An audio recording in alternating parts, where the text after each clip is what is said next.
And now weather with meteorologist TJ Springer. Certified by Weather8 for the most accurate forecast in the Ozarks. This ridge of high pressure continues to dominate our weather pattern. It's bringing us heat. It's bringing us lots of sunshine, and the humidity is going to remain a factor as well. Great for the pool, great for the lake, great to pull out a slip and slide in the backyard. Anything to beat the heat is good today. We can see the sun in Branson. We have plenty of it here in the metro. Hazy, though, almost seeing a white hue because of the higher moisture content in the air. Taking a peek outside your door in Springfield, we're at 87. The wind is strong from the south to southwest.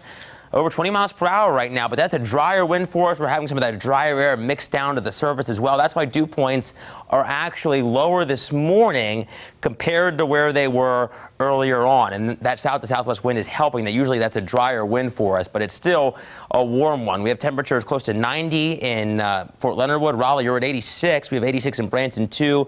It is 87 in Joplin, 88 now in Mountain Home, Arkansas. But when you take the humidity into account, it feels all the more worse. 90s for many of our eastern neighborhoods. And look at St. Louis along the I-55 corridor, seeing those pinks. That's where the higher heat index values are, and that's where we have those those excessive heat warnings. Now, in terms of the next few days, we're not going to get much relief. Tomorrow, we're going to have a weak cold front moving in, and ahead of that, we'll have more humidity. So that's why our heat index values jump Wednesday. Over the weekend, we're going to jump right back into the low 100s. And I think really most of the week, we're going to have dew points still in the 60s to near 70 for some, which will lead to those higher values. And that's why we're probably going to deal with more heat advisories at times. But there is those excessive heat warnings out toward the east for those values that could possibly get over 110 at times.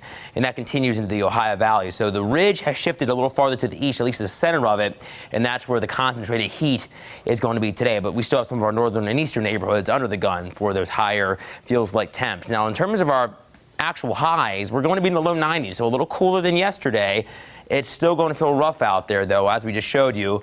And I think we're going to remain muggy tonight, well above average, dipping back into the middle and upper 70s for most of the Color 10 viewing area. I mentioned that cold front, and that's going to bring us a few more clouds tomorrow, but it's also going to bring us the chance for a few storms. Let's time that out. Here's 11 a.m. through about lunchtime and beyond.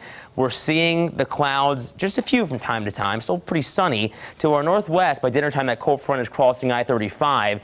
Heading through tomorrow night, that's when we start to see, even though this data isn't showing much, the potential for isolated showers and thunderstorms. And I think we're going to have those chances lingering into the wee hours of our Thursday through Thursday morning, left that 10% chance in. And then I think we'll see them fade as we head through our Thursday afternoon, as well as the cloud cover fading. We'll have a bit more sunshine for our Thursday afternoon. We do have that risk, especially closer to the Kansas City metro. It's a 1 out of 5, a low-end marginal risk, but it does mean a couple of storms could include some gusty wind and some smaller hail on the quarter size or less. So we'll be keeping tabs on that in northwestern neighborhoods, included in that close to Nevada and Clinton. But the good news is we're not going to have a great threat for severe weather in the 7-day forecast. Our certified most accurate 7-day forecast shows temperatures hanging in the 90s. Still may see a stray storm Friday as that front stalls to our north. So we'll be watching out for that. Again, a small chance. Saturday and Sunday for Father's Day, looking better, still hot, but not as humid as we have some of that drier air working in. We're still in the 90s for our Dad's Day, but it looks like the heat starts to ramp back up. We're in the middle 90s again, Jen, by early next week. All right, middle 90s. That's where we're staying. If you wanted the 90s, if you wanted summer, here it is. You know, pool weather, I feel like some people love the heat.